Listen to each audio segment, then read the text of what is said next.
women are missing opportunities because they don't speak up. My journey began. ჩემი გზა ძალიან ადრე დაიწყო, როდესაც ჯერ კიდევ პატარა გოგო ვიყავი. მამა ჩემი მაშინ მასწავლიდა, როგორ უნდა წარმემართა მოლაპარაკება მარკეტებზე. მაშინ არ ვიცოდი, რას ნიშნავდა სიტყვა მოლაპარაკება, მაგრამ რამდენიმე დოლარს ჩამიდებდა ხელში და მეტყოდა. წადი გაერთე, მაგრამ არასოდეს გადაიხადო სრული ფასი მოლაპარაკების გარეშე. ეს იყო პირველი მომენტი, როდესაც გავიგე, რომ შეიძლება ხანდახან უბრალოდ იკითხო და ხშირად უკეთეს შედეგსაც მიიღებ. მამა სულ მასწავლიდა, რომ თუ რამე გინდა, უნდა ითხოვო. ამავე დროს ჩემს ოჯახში დედა ტრადიციულ როლში იყო. აკეთებდა ყველაფერს, რასაც მამა ეტყოდა. პირდაპირ არასდროს ამბობდა ამას, მაგრამ ასე გამოდიოდა. მეც თითქოს ამ გარემოსგან ვისწავლე, რომ ქალს ხმის ამოღების უფლება მხოლოდ მაშინ აქვს, როდესაც მამაკაცი მას ამის უფლებას აძლევდა. მაგრამ ამას არ ვეგუებოდი. დედა ამავე დროს ძალიან აქტიური იყო საზოგადოებაში, ბევრ საქმეს ხელმძღვანელობდა როგორც მოხალისე. ამიტომ ბავშვობაში ეს ყველაფერი თითქოს თავგზას მირევდა და შემდეგ, როდესაც უკვე წარმატებული კარიერა მქონდა, მაინც მეგონა, რომ ჩემი ღირებულება მხოლოდ მაშინ იყო, როდესაც რამეს სხვებისთვის ვაკეთებდი. და არა იმაში, თუ ვინ ვიყავი მე სინამდვილეში. ერთ დღესაც ამ ყველაფერმა იმ მდგომარეობამდე მიმიყვანა, რომ ჩემი მაშინდელი სამსახურის მენეჯმენტთან ერთ შეხვედრაზე სრულიად დავიბენე. სიტყვებს ვერ ვპოულობდი, ვერაფერს ვამბობდი, თითქოს სუნთქვა მეპყროდა. შეხვედრა ჩემმა უფროსმა დახურა და მითხრა: „კარენ, შენ არ ენდობი საკუთარ ინტუიციას. შეგეძლო უბრალოდ შეხვედრის გადადება." ამ მომენტში ორი რამ გავიფიქრე. ერთი, რომ ნამდვილად შემეძლო შეხვედრის გადადება, ეს აზრი საერთოდ არ მომსვლია თავში, რადგან ბავშვობიდან მინერგავდნენ, რომ აკეთებ იმას, რასაც უფროსი გეუბნება და მეორე, რასაც ვფიქრობდი, ის იყო, თუ რატომ ვითხოვ ხოლმე მუდმივად ნებართვას ან აღიარებას. ამის გაცნობიერების შემდეგ ნამდვილად მივხვდი, რომ გარკვეულ სიტუაციებში საუბარი ჩემთვის რეალური პრობლემა იყო. თავისუფლად ლაპარაკი შემეძლო მხოლოდ იმ გარემოში, სადაც თავს უფრო მეტად თვითდაჯერებულად ვგრძნობდი. მაგალითად, სადაც წარმატებით ვითარდებოდა ჩემი საქმიანობა. ამის შემდეგ ბევრი ვიმუშავე პირად განვითარებაზე და საბოლოოდ მივხვდი, რომ მანამდე თითქოს საკუთარ შექმნილ ციხეში ვიყავი გამოკეტილი. როდესაც ამას მივხვდი, გავიფიქრე: „ო, ღმერთო, ახლა მაქვს არჩევანი, როგორ გამოვძვრე ამ სიტუაციიდან." It's time to speak up and be heard. მაქვს შესაძლებლობა, მაქვს ხმა და შემიძლია გამოვთქვა საკუთარი მოსაზრება. მინდოდა სხვა ქალებსაც დავხმარებოდი, რომ გამხდარიყვნენ თავისუფლები. მხოლოდ სამოქმედო სტრატეგია მჭირდებოდა, სწორედ ამიტომ ვასწავლი კომუნიკაციის სტრატეგიებს. მინდა დავეხმარო მათ იმაში, რომ აღარ დამალონ თავიანთი აზრები და თამამად ისაუბრო. და ჩემი მისიაა, რომ უახლოეს 10 წელში 10 მილიონ ქალს შინაგანი ეჭვის აღმოფხვრასა და სწორი დიალოგის წარმართვაში დავეხმარო. თქვენ ნამდვილად გაქვთ ძლიერი ხმა და თქვენს აღნიშნეთ კიდევაც ის რიცხვი, თუ რამდენ ადამიანთან გაქვთ ურთიერთობა, რას ეტყვით ადამიანებს, რომლებსაც დღეს ეშინიათ საჯაროდ გამოსვლა და ზუსტად ის განიცადეს, რაც თქვენ განიცადეთ წლების წინ. We have to build upon our strengths. ჩვენ უნდა გავაძლიეროთ ჩვენი ძლიერი მხარეები და შემდეგ დავიწყოთ მოქმედება. დავიწყოთ ეგრეთ წოდებული სათქმელის პორტფოლიოს შექმნა. სათქმელის პორტფოლიო მარტივად ნიშნავს მიღწევების ჩამონათვალის შექმნას. პირველ რიგში დაუსვით თქვენს თავს კითხვა: რა გაგიკეთებიათ ისეთი, რაც აჩვენებს, რომ თქვენ თავდაჯერებული ხართ, ან შეგიძლიათ გახდეთ ისეთი. მაშინაც კი უნდა გქონდეს სტრატეგია, როდესაც გვეშინია. მეორე, რაც აუცილებლად უნდა გაითვალისწინოთ, არის თქვენი ხასიათის თვისებები. ეს დაგეხმარება თქვენი შესაძლებლობების განსაზღვრაში. შესაძლოა, რომ თქვენ პოზიტიური ადამიანი ხართ. შესაძლოა სხვები კარგად და კომფორტულად გრძნობენ თავს თქვენთან. თუ არ იცით რა თვისებები გაქვთ, კითხეთ 5 ადამიანს, ვისაც ენდობით. ამას ვუწოდებ ვარჯიშს, 5 და 5. ვკითხეთ მათ, რომ მოგცენ 5 დადებითი თვისება თქვენი ხასიათის შესახებ, ან უბრალოდ კითხეთ. შეგიძლიათ მითხრათ რამე დადებითი ჩემს შესახებ. საოცარია, რას გაგიზიარებენ ადამიანები, რადგან ჩვენ გაუცნობიერებლად ყველანი ვქმნით უნიკალურ გამოცდილებას სხვებისთვის. ასე რომ, ეს კიდევ ერთი რჩევა თავდაჯერებულობის ასაშენებლად. და კიდევ, უმნიშვნელოვანესია მენტალური მიდგომა, ფიქრი და ფიქრის მიმართულება. მაგალითად, როდესაც მომსახურების სფეროში ვსაქმიანობ და რაღაც ისე არ გამოგვივა, ნაცვლად იმისა ვიფიქროთ: „ო, ღმერთო, როგორ შემიძლია ასე რომ ვთქვი?" და ფიქრდით, როგორ შემიძლია ვიყო უფრო კომფორტული და შევქმნა შესაფერისი გარემო. რა საკუთარი ღირებულება შეიძლება დავამატო ამ ამბავს. ზოგჯერ ყველაფერი იწყება ერთი პატარა ნაბიჯით ან უბრალოდ ფიქრებით. ნუ გეშენია საუბრის. დაიწყე დაბალი რისკის მატარებელი სიტუაციით. თქვათ, ადამიანი არაკომფორტულად გრძნობს თავს საზოგადოებრივი თავშეყრის ადგილებში საუბრის დროს. დაიწყეთ ვარჯიში. რესტორანში სცადეთ რაიმე იკითხოთ ხმამაღლა იმის შესახებ, რაც მენიუში პირდაპირ არ წერია. შეიძლება თქვათ, შემიძლია ეს ცოტა დავიმატო? ან შემიძლია გვერდით ბროკოლი დამიდოთ? ვიმეორებ, შეიძლება მენიუში სულაც არ იყოს, მაგრამ ეს დაბალი რისკის სიტუაციაა. ან უბრალოდ თხოვეთ, რაც გჭირდებათ ახლობელ ადამიანს, ვისაც კარგად იცნობთ. ხშირად რთულია პირდაპირ მოვითხოვოთ ის, რაც გსურს, მაგრამ როგორც უკვე ვთქვი, შეგვიძლია პატარა ნაბიჯებით დაწყება. კიდევ ერთი რჩევა, რომელიც საოცრად ეფექტურია. ეს არაერთხელ მომისმენია და მისარგებლია ამ რჩევით თავადაც. თუ ფიქრობთ, საჯარო გამოსვლა უნდა მქონდეს და ძალიან მერიდება. შეგიძლიათ ფიქრის მიმართულება შეცვალოთ და ძალიან მერიდება ჩაანაცვლოთ ძალიან ველოდები ამ გამოსვლას. მიუხედავად იმისა, რომ ღელავთ, ამ გზით ენერგიას აძლევთ სხვა მიმართულებას და ტვინი ფიქრობს, რომ კი არ ნერვიულობთ, შთაგონებული ხართ. ეს ერთ-ერთი გზაა იმ მომენტში თავდაჯერებულობის გასაზრდელად. რჩება ისეთი განცდა, რომ თქვენ არ საუბრობთ მხოლოდ საჯარო გამოსვლებზე და ეს არის ერთგვარი რაღაცნაირად ცხოვრებისეული რჩევები. შეგვიძლია თუ არა ეს გადავიტანოთ ყოველდღიურ ცხოვრებაში და იგივე ყოველდღიურ ცხოვრებაში რამდენად მნიშვნელოვანია, რომ ადამიანები ფლობდნენ ასეთ უნარებს. ყოველდღიურ ცხოვრებაში მაშინაც, როდესაც ვფიქრობ. შეიძლება მე არ ვარ საჯარო გამომცვლელი. ეს მაინც მნიშვნელოვანია, რადგან ეს გვეხმარება ყოველდღიურ საქმიანობაში, სამსახურში, მაღაზიაში, ან ოჯახურ ურთიერთობებშიც კი. უმეტესობა ჩვენგანი ერიდება საჯაროდ საუბარს და არ უფიქრდებიან იმას, რომ პირობითად რამხელა გავლენა შეგვიძლია მოვახდინოთ სიტყვებით ადამიანებზე. ნებისმიერ სიტუაციაში, იქნება ეს ქორწინება, მოხალისეობრივი საქმიანობა, სამსახურის ყოველდღიურობა. ან შესაძლოა თქვენ მიდიხართ სენდვიჩის საყიდლად და ნერვიულობთ, რომ იმას, რაც გინდათ, ვერ ამბობთ. ამ დროს მნიშვნელოვანია გავიხსენოთ, რომ ყველგან, სადაც ვართ ჩვენ და გვაქვს შესაძლებლობა გქონდეს საკუთარი იდენტური ხმა. ხშირად თითქოს ვავადებთ ამ უნარის განვითარების პერსპექტივას და საკუთარ თავს ვეუბნებით. მე გამოვიყენებ ამ უნარებს მაშინ, როდესაც მომიწევს. მაგრამ, როდესაც რეგულარულად ვარჯიშობ, მაგალითად, თუნდაც იმის სწორად გამოხატვაში, მინდა ამ რესტორანში წავიდე, ან ეს რესტორანი არ მაინტერესებს, ან მინდა ეს გავაკეთო იმის მაგივრად. ეს პროცესი მართლაც იწყება სურვილების დაფიქსირებით. თავარია გაიგოთ, რა გსურთ რეალურად. What I specialize in is helping women ask for what they want and get it. ეს კონცეფცია ყველაზე ვრცელდება. მაგალითად, ქალების შემთხვევაში ხშირად გვასწავლიდნენ, რომ უფრო მეტად ფოკუსირდეთ სხვებზე და ვიფიქროთ იმაზე, თუ რა უნდათ სხვებს. ამიტომ ხშირად საკუთარ საჭიროებებს ვივიწყებთ. როდესაც წიგნზე ვმუშაობდი, როგორ ითხოვო ის, რაც გინდა, ზოგიერთმა ადამიანმა მკითხა. შეიძლება დამეხმარო იმაში, რომ გავიგო რა მინდა მე და ვიფიქრე. შეიძლება წიგნი, რომელიც მინდა დავწერო, არის ის, რაც ხალხს სჭირდება.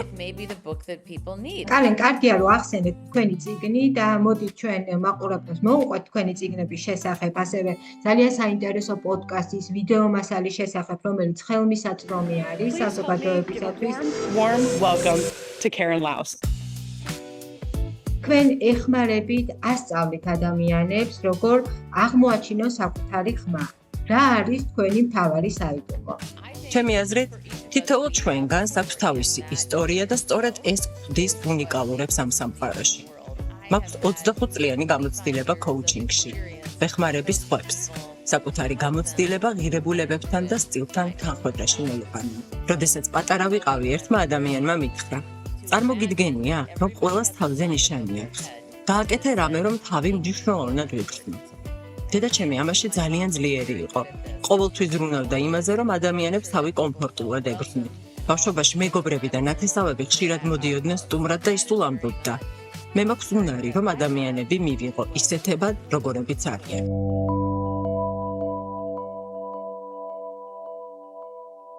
როგორ შევაჩეროთ ფუჭი საუბარი და პირდაპირ თეზისამდე მივიდეთ. მე მემართებოდა, რომ უსარგებლო ლაპარაკს ვიწყებდი, ამიტომ თავად შევეცადე გამომესწორებინა ეს.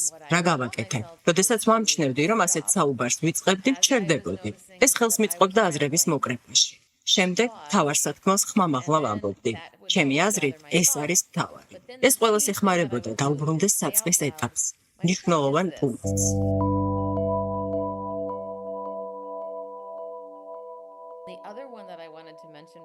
მეორე რჩევა, რაც მინდა აღვნიშნო იმ ადამიანებისთვის, ვინც ჯერ კიდევ შიშის გამო ვერ საუბრობს.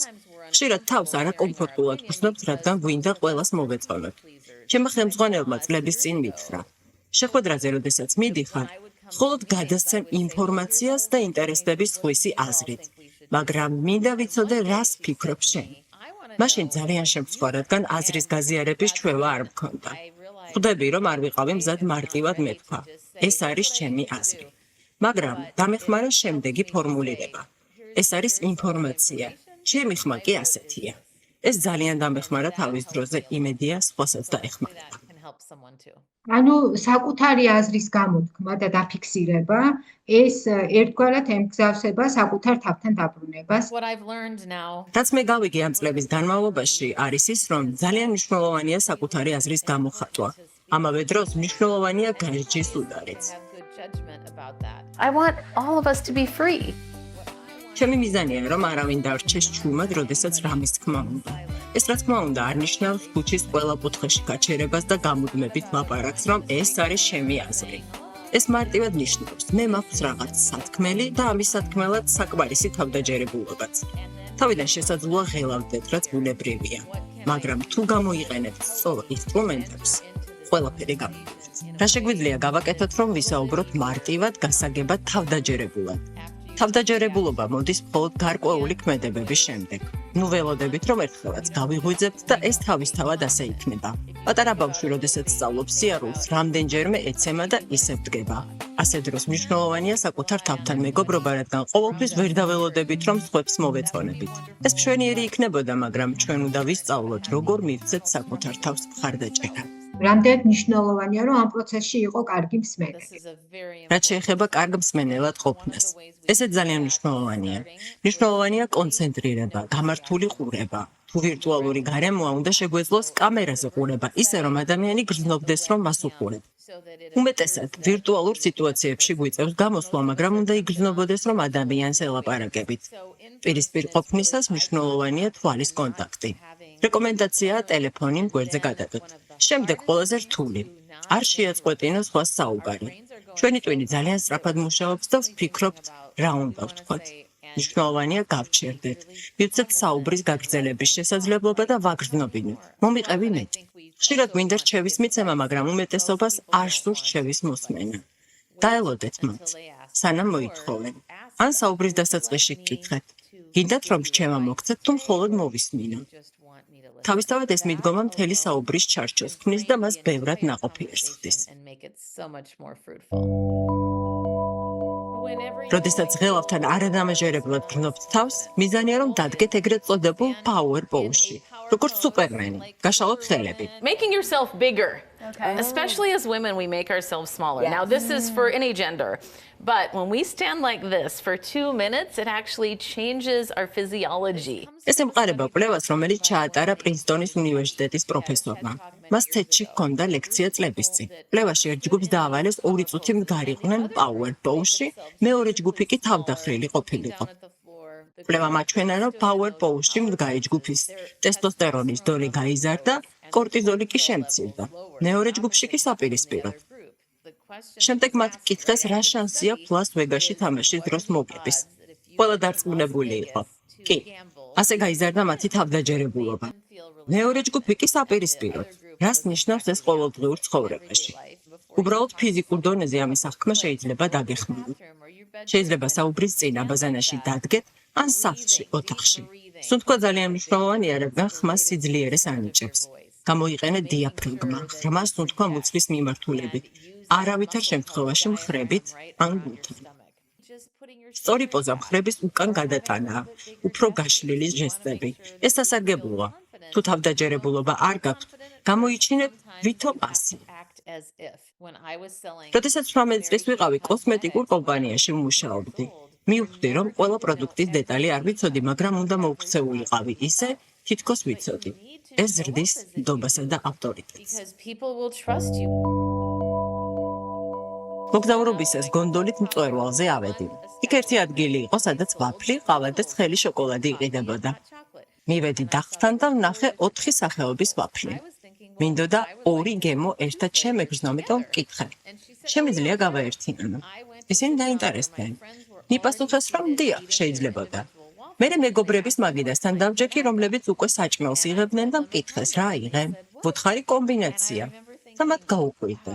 ეს ხო მენიუში არ იყო. ეს კარგი მაგალითია ცხოვრების შესახებ. ხშირად ვხედავთ მხოლოდ იმას, რაც წინ გვაქვს, მაგრამ ყოველთვის შეგვიძლია ვითხოვოთ განსხვავებული. სწორედ ეს მასწავლა მამაჩემი. ყოველთვის დავსვა კითხვები და ამავე დროს ვიყო კრეატიული. გახსოვთ, ეს უბრალოდ რესტორნის მენიუ არაა. ეს გეხმარება აზროვნების გადაფასებაში. რა სხვა შესაძლებლობები შეიძლება მქონდეს, რაზეც არ ვფიქრობ. ეს იგივეა, როცა ბიზნესი წებ, ან ახალ რამეს ცდი. არ არის საჭირო, რომ ეს ბიზნესი იყოს. შეიძლება ახალი რამ სცადო, საზოგადოებაში რაღაც შექმნა, რაც სასარგებლო იქნება შენთვის და სხვებისთვის. ეს ხელს უწყობს ინოვაციასა და კრეატიულობას. გასეთყვით ადამიანებს, ვინც ახლა გვეუბნებს. მინდა ყველას გავახსენო, ვინც ისმენს. თქვენი ხმა მნიშვნელოვანია. თქვენში უფრო მეტი ძალაა, ვიდრე გონიათ. ძალიან მნიშვნელოვანია საკუთარი თავის ნდობა და იმის აღიარება, რომ გაქვთ არჩევანის თავისუფლება. არ არის საჭირო ველოდოთ, რომ ვინმემ ეს გითხრათ. ან გითხრათ ის, რომ თუ როდის შეგიძლიათ რაიმეს თქმა. ეს გზა მეც გამოვიარე, ამიტომ ყოველთვის ვფიქრობ ადამიანებზე, რომლებიც შუმად არიან, რადგან ფიქრობენ სხვების მოსაზრებაზე. სინამდვილეში, ყველას ვერ მოეწონები და ესეც კანონზომიერია. თავარია პატივისცე საკუთარ თავს და თქვა ის, რაც გინდა. სამყაროს სჭირდები უბრალოდ შენი უნიკალური უნდა. Individual gifts. Thank you very much. You're welcome. ძალიან დიდი მადლობა იმდეთ საკუთარ ხმას და საკუთარ თავს, როგორც გითხრა კანენმა და გეტყვით, რომ ჩემი პოდკასტის სტუმარი იყო კანენ ლაუსი, კომუნიკაციების ექსპერტი.